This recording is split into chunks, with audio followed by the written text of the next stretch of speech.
ভারতবর্ষের পার্শ্ববর্তী কোন দেশ আছে, ঠিক আছে, কাদের সাথে বর্ডার শেয়ারিং আছে, ইত্যাদি ইত্যাদি আমরা আলোচনা করলেই বুঝতে পারা যাবে। তো ভারতবর্ষের অবস্থান যেমনটা দেখা যাচ্ছে, এই ম্যাপটা ভালো করে লক্ষ্য করো, পৃথিবীর রেসপেক্টে যদি দেখা যায় তাভারতবর্ষ অবস্থিত হচ্ছে পূর্ব দিকে। ডেফিনেটলি ভারতবর্ষের অবস্থান হচ্ছে পূর্ব গোলার্ধে এবং পূর্ব দিকে, এবং তার সাথে অবশ্যই আমরা উত্তর গোলার্ধে এই কথাটা উল্লেখ করব, তাহলে উত্তর পূর্ব গোলার্ধে এই হচ্ছে ইকুয়েটার।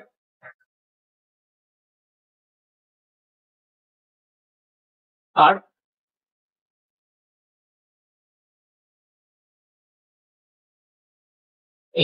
এই দিকটাতে অবস্থিত হচ্ছে ভারতবর্ষ।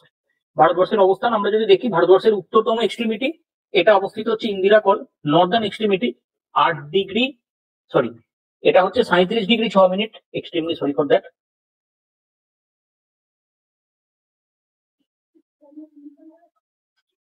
37 ডিগ্রি 6 মিনিট, এটা উত্তরতম অংশ যেটা ইন্দিরা কলে অবস্থিত। এবং এই কল মানে কি? কল মানে হচ্ছে, এটাকে আমরা বলতে পারি খুব সহজে একটা গিরিপথ। এই কল শব্দটির অর্থ হচ্ছে গিরিপথ। এবং এই যে ইন্দিরা, এটা অনেকে ব্যাখ্যা করে ইন্দিরা গান্ধীর নাম হিসাবে, অ্যাকচুয়ালি সেটা না। এই যে ইন্দিরা, এটার অর্থ হচ্ছে লক্ষ্মী, দেবী লক্ষ্মীকে ইন্দিরা বলা হয়। মানে Bharatvarsha the land of prosperity, the land of goddess Lakshmi, এই হিসাবে এটা বলা হয় আর কি, লক্ষ্মী দেবীর অধিষ্ঠান হিসাবে এটাকে উল্লেখ করা হয়। নেক্সট আমরা সার্দার্ন এক্সট্রিমিটি দেখবো। এবার দেখো সার্দার্ন এক্সট্রিমিটির ক্ষেত্রে একটা কথা আমি বলি, সার্দার্ন এক্সট্রিমিটির ক্ষেত্রে দেখো এই যে জায়গাটা দেখতে পাচ্ছ, এটা হচ্ছে মেনল্যান্ড, অর্থাৎ ভারতবর্ষের মূল ভূখণ্ড যদি আমি বলি, যেখানে জলে নামবো না, ভারতবর্ষের প্রধান যে ভূখণ্ড,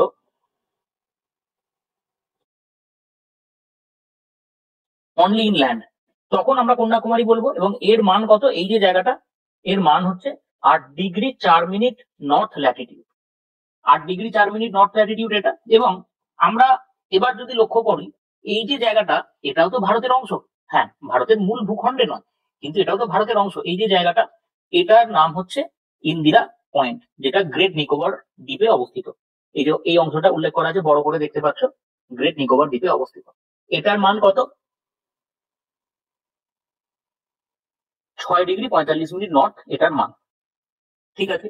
তাহলে এই 8 ডিগ্রি 4 মিনিট এবং 6 ডিগ্রি 45 মিনিট, এই দুটোকে খেয়াল রাখতে হবে, যাতে করে এখান থেকে যদি কোনো প্রশ্ন দেয় আমাদের মিস না হয়।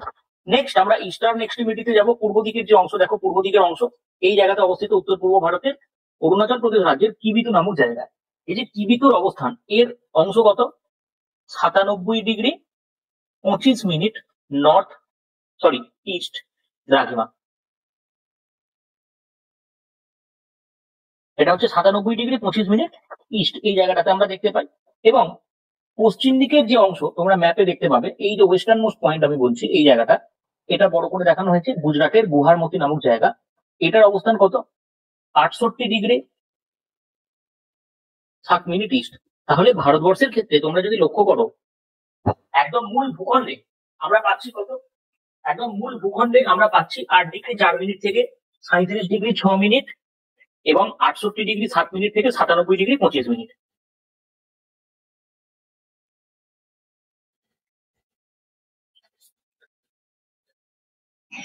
এবার দেখো আমরা যেটা আলোচনা করব, যে ভারতবর্ষের ক্ষেত্রে আমরা দেখলাম কি, মূল ভূখণ্ডে 8 ডিগ্রি 4 মিনিট নর্থ আছে, এবং এই জায়গাতে 37 ডিগ্রি 6 মিনিট নর্থ আছে। তাহলে এর মাঝখান দিয়ে আমরা দেখতে পাবো 23.5 ডিগ্রি নর্থ, এই যে রেখা, এই রেখা বিস্তার লাভ করেছে। এর নাম কি? এই 23.5 ডিগ্রি নর্থ যে রেখা আছে, এর নাম হচ্ছে ট্রপিক অফ ক্যান্সার। এর নাম হচ্ছে ট্রপিক অফ ক্যান্সার। এবার এই যে ট্রপিক অফ ক্যান্সার বা কর্কটক্রান্তি রেখা, এর গুরুত্ব কোথায়? দেখো কর্কটক্রান্তি রেখার গুরুত্ব হচ্ছে, আমাদের পৃথিবীর রেসপেক্টে যদি তোমরা লক্ষ্য করো একটুখানি, এই পৃথিবী নিরক্ষরেখা, উত্তরে ট্রপিক অফ ক্যান্সার, দক্ষিণে ট্রপিক অফ ক্যাপ্রিকন। এই অঞ্চল পর্যন্ত ডাইরেক্ট সানলাইট হয়, এই জায়গা পর্যন্ত সূর্যরশ্মি লম্বভাবে আলো দিতে পারে, এই জায়গা পর্যন্ত সূর্যরশ্মি লম্বভাবে আলো দিতে পারে। এটাই হচ্ছে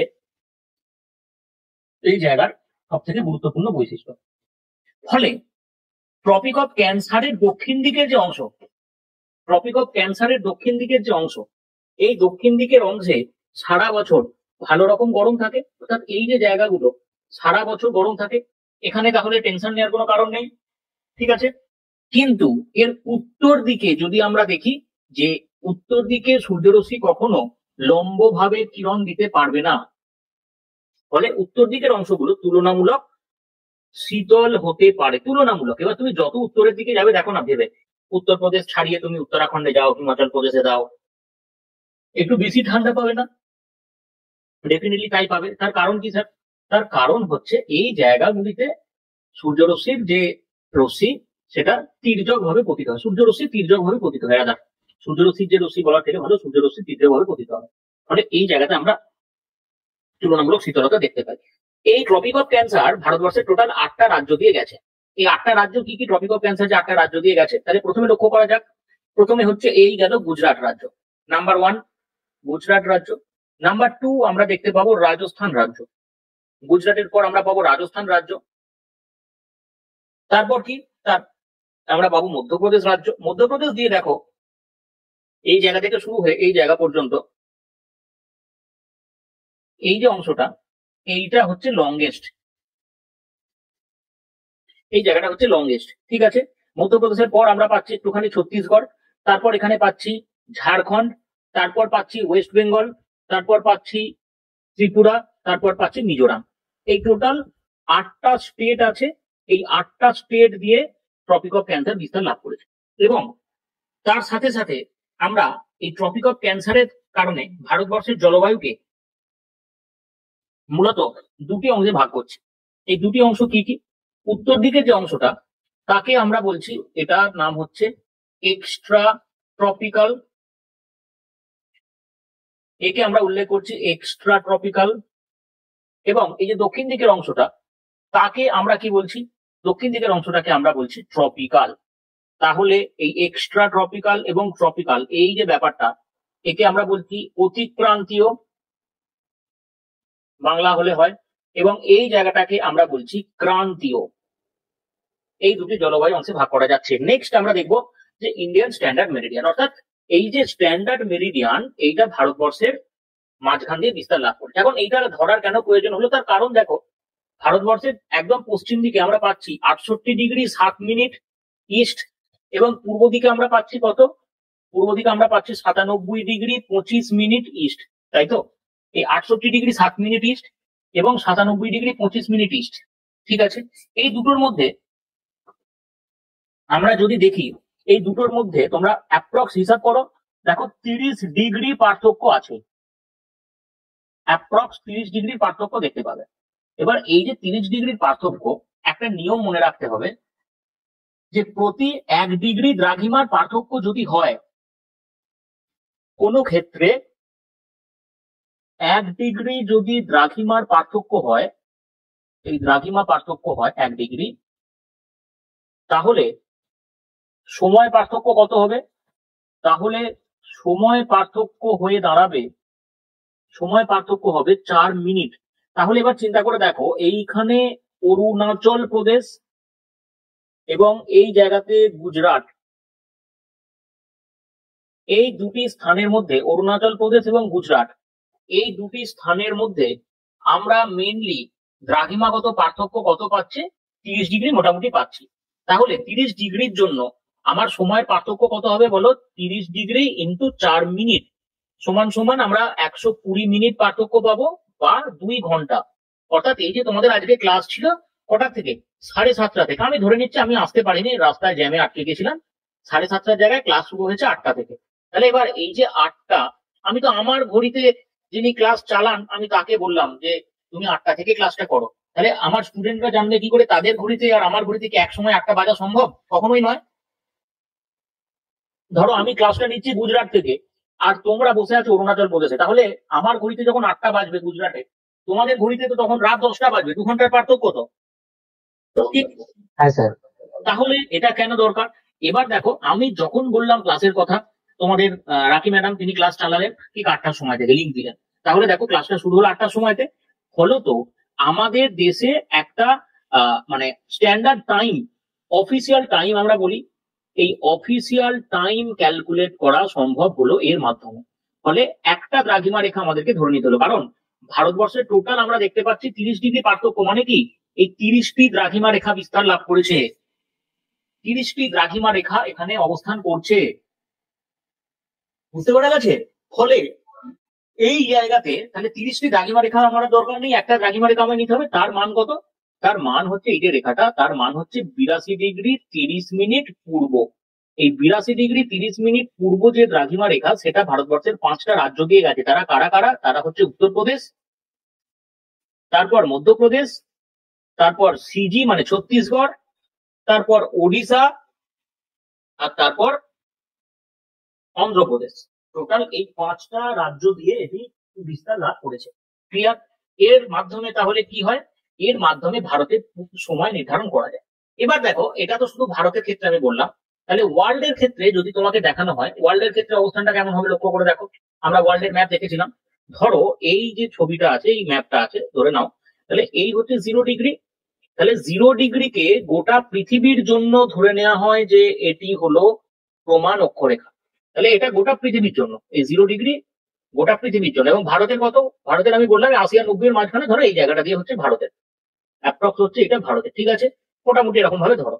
তাহলে একটা কথা আমাকে বলো তো, তাহলে এই জায়গার সাথে এই জায়গার সময়ের পার্থক্য কত হবে আমরা বার করতে পারবো? নিশ্চয়ই পারবো। তাহলে এটা 0 ডিগ্রি, এটা 82 ডিগ্রি 30 মিনিট। তাহলে দুটোর মধ্যে দ্রাঘিমা মানের পার্থক্য কত হচ্ছে? এটা হচ্ছে 82 ডিগ্রি 30 মিনিট। 82 ডিগ্রিকে আমরা 4 দিয়ে গুণ করব, কত পাবো?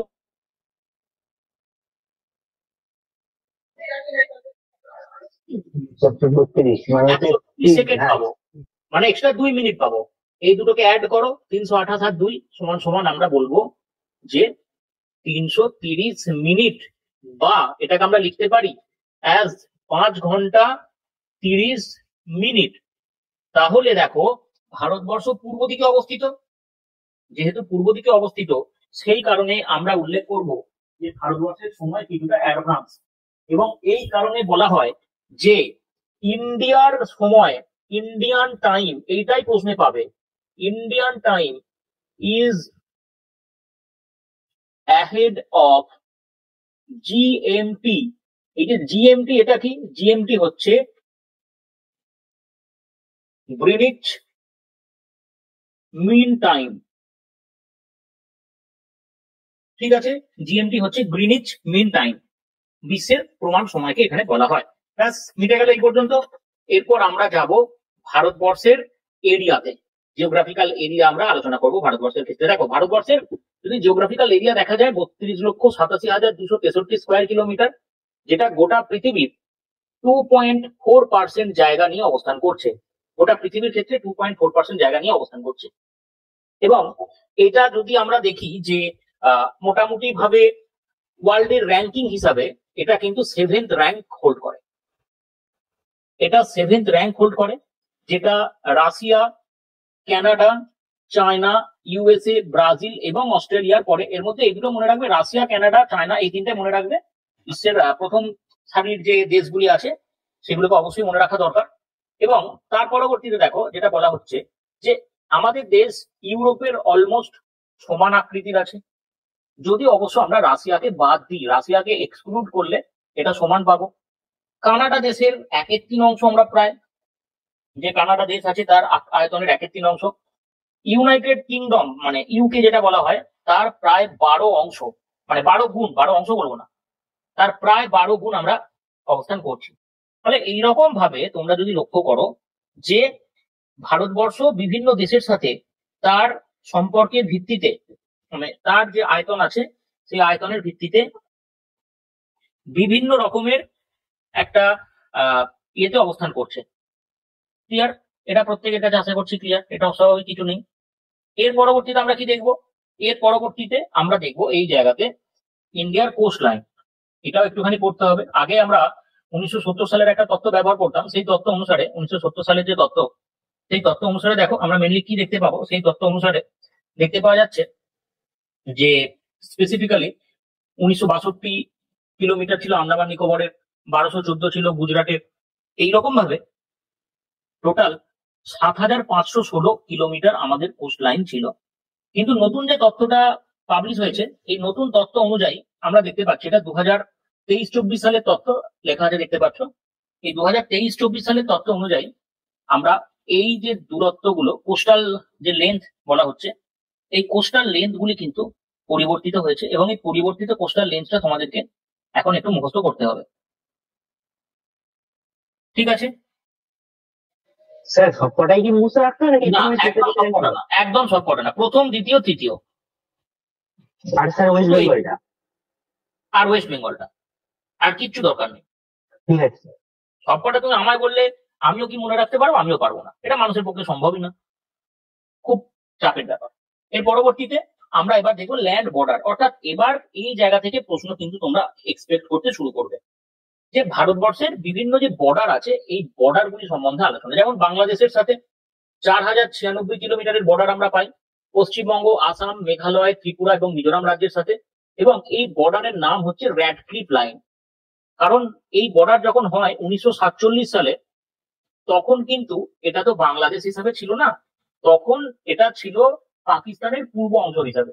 আর এই যে র্যাডক্লিফ লাইনের কথা বলছি, এই র্যাডক্লিফ লাইন আদতে পাকিস্তানের সাথে লাইন, র্যাডক্লিফ লাইনের অবস্থা হচ্ছে পাকিস্তানের সাথে তখন ভাগ হিসাবে দেওয়া হয়েছিল।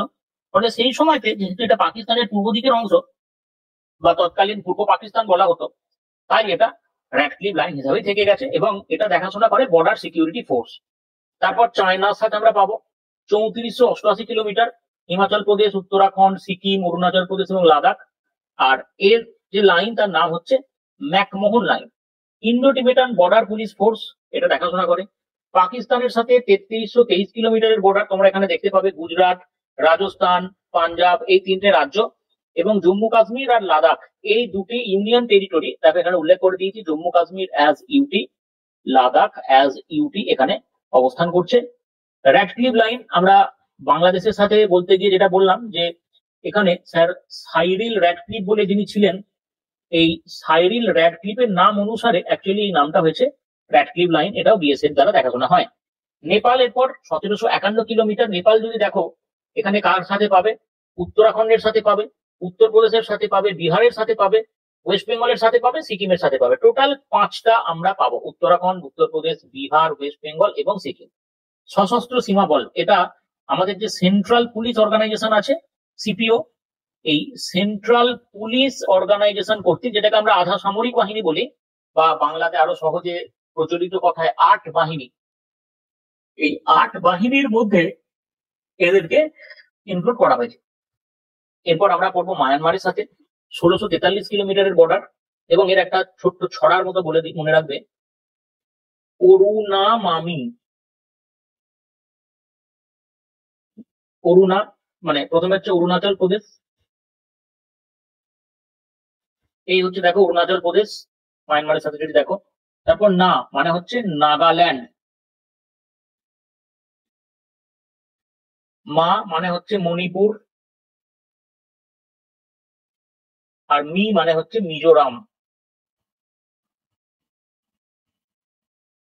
মিজোরাম এই হচ্ছে টোটাল, আমরা এটা দেখতে পাবো টোটাল অংশ হিসাবে, এটা আমরা দেখতে পাবো, যেটা অরুণাচল প্রদেশ, নাগাল্যান্ড, মণিপুর, মিজোরামের সাথে আছে, মায়ানমারের সাথে টোটাল 1643 কিলোমিটার, যার মধ্যে অরুণাচল প্রদেশের বর্ডার সব থেকে বেশি, প্রায় 530 কিলোমিটারের ওপর বর্ডার আমরা এই জায়গাটাতে পাই। এরপর ভুটানের সাথে 699 কিলোমিটারের বর্ডার আমরা পাচ্ছি, অরুণাচল প্রদেশ, আসাম, সিকিম এবং ওয়েস্ট বেঙ্গলের সাথে, এটাও সশস্ত্র সীমাবল দ্বারা আরক্ষিত আছে। ভুটানের সাথে বর্ডারটা তোমরা যদি দেখো, এদিকে সিকিমের বর্ডার পাচ্ছ তোমরা, এটা সিকিম, ওয়েস্ট বেঙ্গল, এইদিকে হচ্ছে আসাম, এদিকে হচ্ছে অরুণাচল প্রদেশ, 4টে রাজ্যের সাথে। আর হচ্ছে আফগানিস্তান, আফগানিস্তানের সাথে দেখো এই যে এইটুখানি অংশ, এই যে অংশটা 106 কিলোমিটার বর্ডার। তবে আমরা যদি গ্রাউন্ড রিয়েলিটির কথা বলি, এই যে আমি শব্দটা লিখছি গ্রাউন্ড রিয়েলিটি, এর মানে কি? গ্রাউন্ড রিয়েলিটি শব্দের অর্থ হচ্ছে, মোটামুটি ভাবে যদি তোমরা দেখো, গ্রাউন্ড রিয়েলিটির কথাটার অর্থ হচ্ছে এই জায়গাতে মানে অ্যাকচুয়ালি আমরা দেখতে পাবো যে নেই আফগানিস্তানের সাথে। ওকে, বুঝতে পারা গেছে? ওকে, চলো এর পরবর্তী অংশে আমরা জাস্ট বর্ডারটাকেই, ওই যে বর্ডারটা দেখালাম এটা তোমাদের দেখার সুবিধার জন্য বড় করে দেখি, আর কিছু না। এরপর আমরা বলবো র্যাডক্লিফ লাইন। দেখো র্যাডক্লিফ লাইনের বিষয়টা কি, ওই যে বলছিলাম 1947 সালে স্যার সাইরিল র্যাডক্লিফ,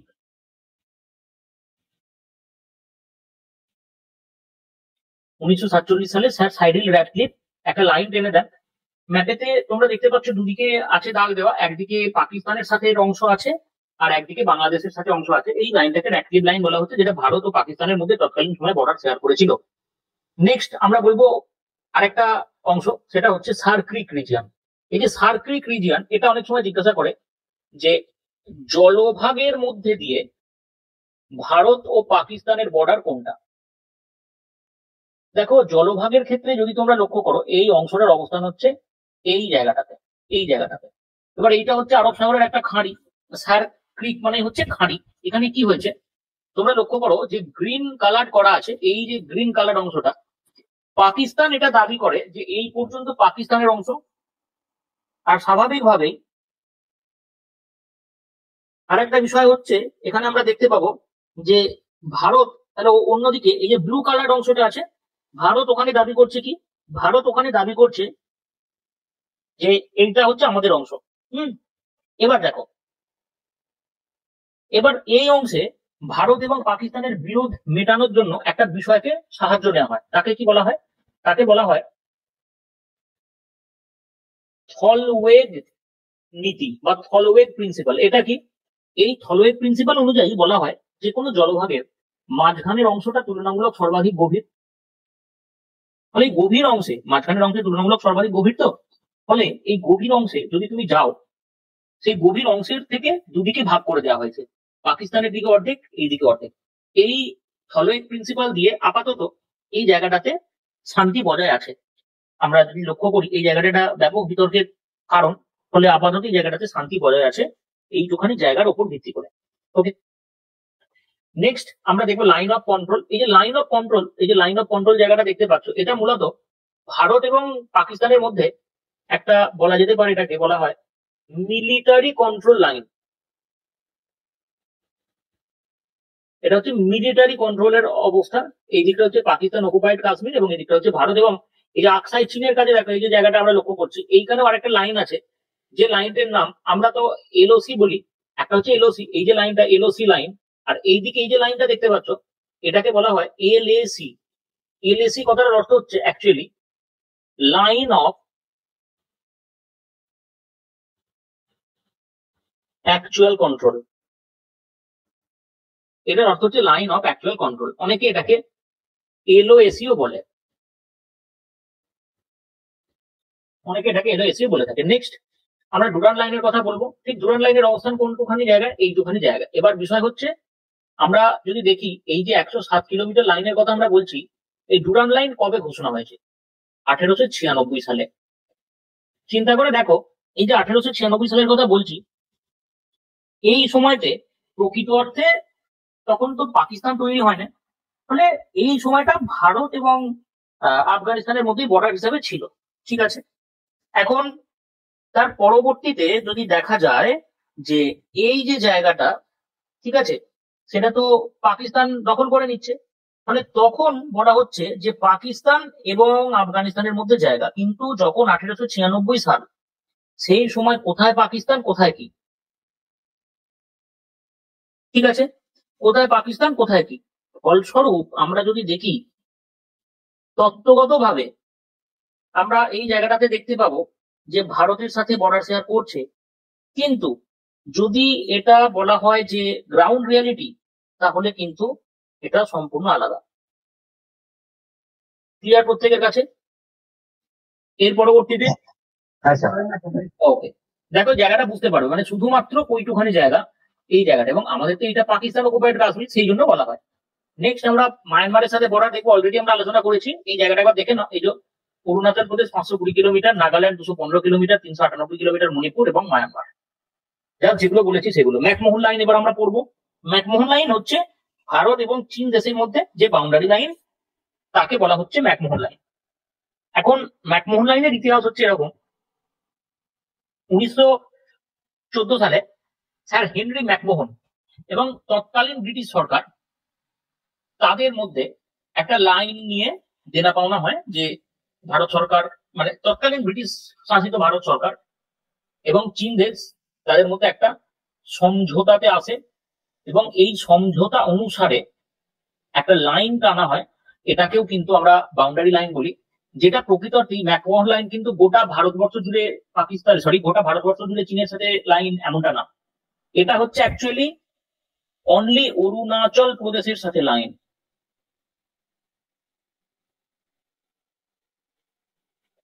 এটা অনলি অরুণাচল প্রদেশের সাথে লাইন, ম্যাকমোহন লাইনটা মনে রাখবে।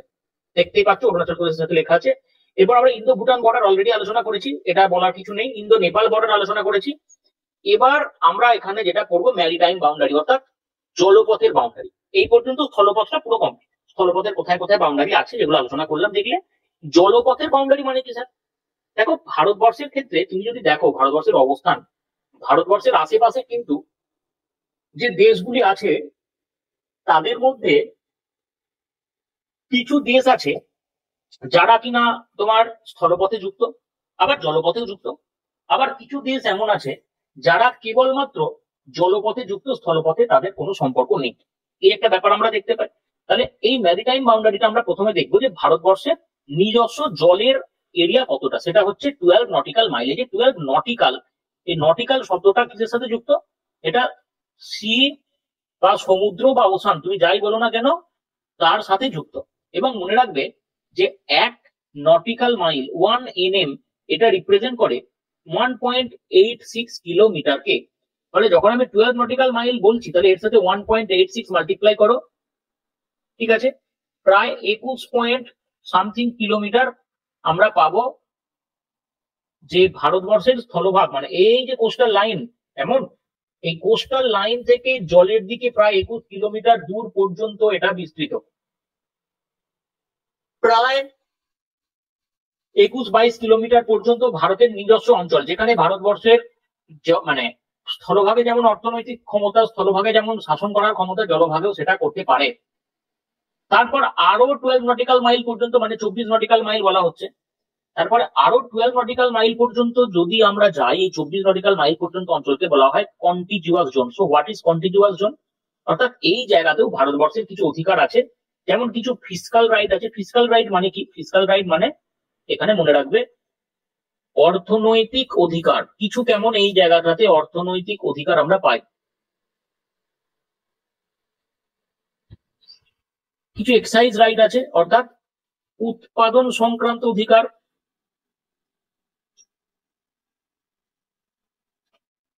এই জায়গাটাতে আমরা পাই। ওকে, মোটামুটি ভাবে এই জায়গাটার কথা মাথায় রাখবে। এবং তার সাথে পলিউশন কন্ট্রোল করার অধিকার, অর্থাৎ ধরো এই জল দূষণ যদি হয় এই অংশে, তাহলে স্বাভাবিকভাবে এটা তো পুরো দেশের কাছে চলে আসবে নাকি। দেশের যে বাস্তুতন্ত্র, দেশের বাস্তুতন্ত্র বলছি মানে আমি জলভাগের বাস্তুতন্ত্র। জলের তো আর কোনো রকম সীমা পরিসীমা থাকে না, যেটা আমার বা প্রকৃতিগত ভাবে যে দূষণ হয় সেটা তো আর বলে না যে না আমি ভারতের দূষণ পাকিস্তানে যাব না, এইরকম হয় না। ফলত আমরা এটা দেখতে পাবো যে এই জায়গাতে কিছু পলিউশন হলে সেটাকে রক্ষা করার ক্ষমতাও কিন্তু ভারতকে দেওয়া হয়েছে। নেক্সট আমরা যেটা বলবো সেটা হচ্ছে আরো 176 নটিক্যাল মাইল যদি এগিয়ে আসে, অর্থাৎ প্রায় 200 নটিক্যাল মাইল পর্যন্ত, প্রায় 200 নটিক্যাল মাইল পর্যন্ত যে অংশ, এই 200 নটিক্যাল মাইল পর্যন্ত অংশকে আমরা কি বলে থাকি? এই 200 নটিক্যাল মাইল পর্যন্ত অংশকে বলা হয় এক্সক্লুসিভ ইকোনমিক জোন। অর্থাৎ এই এক্সক্লুসিভ ইকোনমিক জোন কথাটার অর্থ কি? অর্থাৎ এই জায়গাটা স্পেশাল ইকোনমিক পারপাসের জন্যই আছে। এবং এইটা কিন্তু ভারতের, মানে ভারত এই অঞ্চলটার সর্বময় কর্তা এমন ব্যাপারটা নয়। এই জায়গাটাতে ভারতকে হ্যাঁ কিছু অধিকার দেওয়া হয়েছে, যে অধিকারগুলো আমি আস্তে আস্তে বলছি, সেই অধিকার ব্যতীত আর কিছু না। এটা মনে করার কোনো কারণ নেই যে ভারত এই জায়গাটার মানে সর্বে সর্বা, এটা না। এখানে কি কি করতে পারে ভারতের, এখানে কি কি ধরনের ক্ষমতা আছে আমরা সেটাই দেখবো। মূলত এই জায়গাটাতে ভারত সার্ভে করতে পারে, রিসার্চ করতে পারে। দেখো এই জায়গাটাতে ভারত কিন্তু অর্থনৈতিকভাবে কোনো উৎপাদনের সাথে যুক্ত হতে পারে না। অর্থাৎ এখানে ভারত মনে করলো যে কোনো আমি রিসোর্স পাচ্ছি সেটা ব্যবহার করব এই জায়গা থেকে, এটা করা কিন্তু ভারতের ক্ষেত্রে চাপ। ক্লিয়ার? তাহলে ভারত কি করতে পারে? রিসার্চ করতে পারে, তথ্য সংগ্রহ করতে পারে, ইত্যাদি করতে পারে। এবং এটা কিসের জন্য? বিভিন্ন ধরনের মিনারেল রিসোর্স বা মেরিটাইম রিসোর্স। মেরিটাইম রিসোর্স মানে হচ্ছে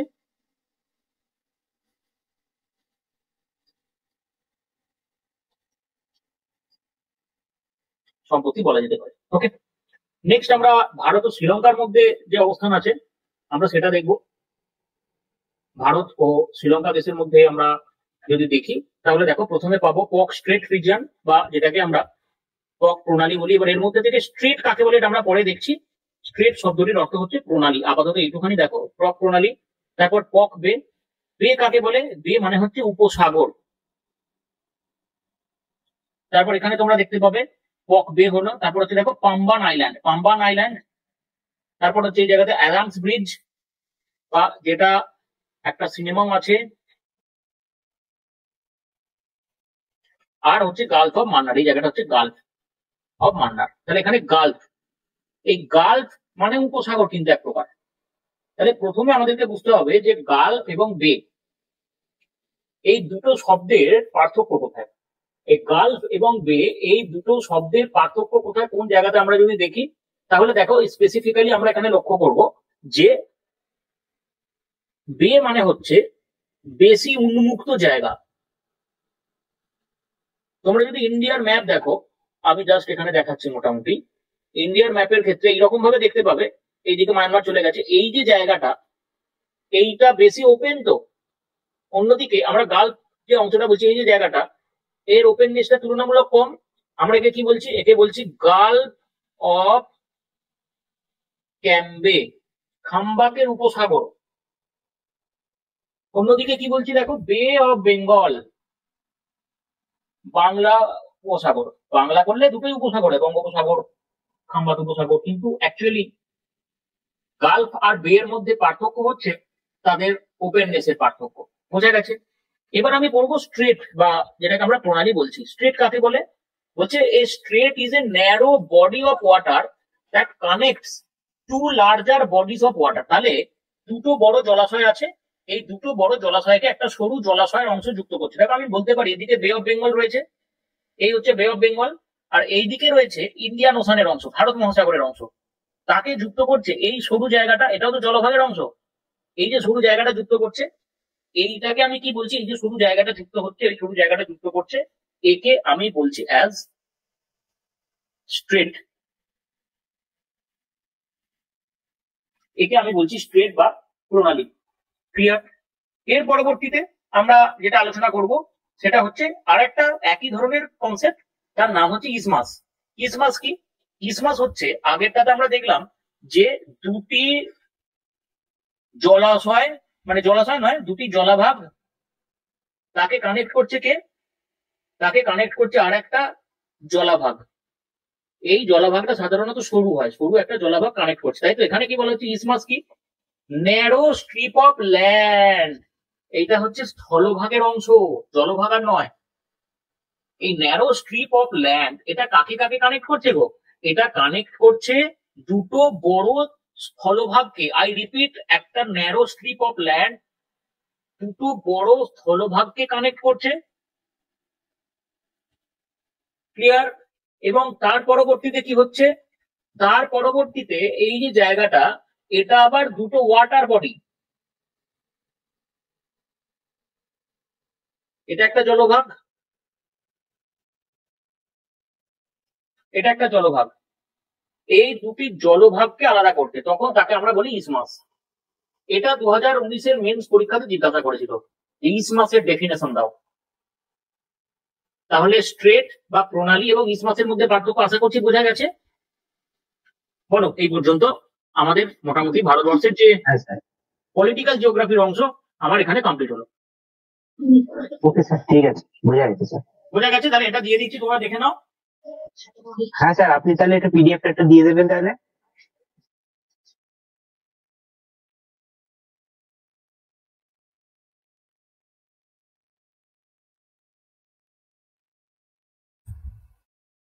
ঠিক আছে তাহলে। Okay sir. ওকে, হ্যাঁ।